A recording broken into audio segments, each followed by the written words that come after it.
आज मैं आपको जगन्नाथ जी की पूजा के बारे में बताऊंगी और इसके पहले भी मैं तिसुआ सोमवार का पूजन करके और दिखाई हूँ और वीडियो भी डाली हूँ। आज मैं आपको बताती हूँ, यदि आप जगन्नाथ जी गए हैं तो अवश्य ही इस तरह से जगन्नाथ जी की पूजा करिए, और नहीं गए हैं तो भी आप इसी तरह से पूजा करिए। तो देखिए, ये यहाँ पे मैं गुजिया बनाई हूँ। गुजिया बहुत ही जरूरी है जगन्नाथ जी के पूजा में, और ये कुछ बेसन के हैं, इसको भी मैं भगवान को भोग लगाई हूँ। ये खाजा है। खाजा बहुत ही उनका पसंदीदा भोजन है, इसको अवश्य ही आप भोग लगाइए, और अधिक से अधिक जितना मीठी चीजें हो वो जगन्नाथ स्वामी को आप भोग लगाइए।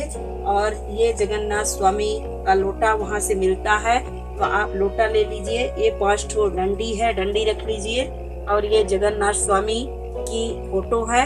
इस तरह से आप सारी व्यवस्था कर लीजिए, और व्यवस्था करने के बाद आप जगन्नाथ जी की पूजा करिए। यदि आप जगन्नाथ जी गए हैं तो अवश्य ही ये पूजा जगन्नाथ जी की आपको करना चाहिए, और नहीं भी गए हैं तो भी आप जगन्नाथ जी का ये सामान मंगवा के और उनकी पूजा करिए। आपको किसी भी प्रकार का कोई भी कष्ट होगा तो अवश्य ही जगन्नाथ जी उसको पूरा करेंगे और काटेंगे। तो देखिए, आप इसी तरह से जगन्नाथ जी की पूजा करिए, और भी विस्तार से मैं आपको आगे इसके बारे में बताऊंगी। आइए मैं आपको और भी विस्तार से जगन्नाथ जी के पूजा के बारे में बताती हूँ, और क्या क्या जगन्नाथ जी को भोग लगाना है वो सारी चीजें मैं आपको दिखा दी हूँ। देखिए, आप 5 या 7 आम भी जगन्नाथ जी के पूजा में अवश्य ही चढ़ाइएगा, चाहे पका आम मिले और चाहे कच्चा आम मिले। तो आप जगन्नाथ जी को आम भी 5 या 7 अवश्य ही जगन्नाथ की पूजा में चढ़ाइएगा।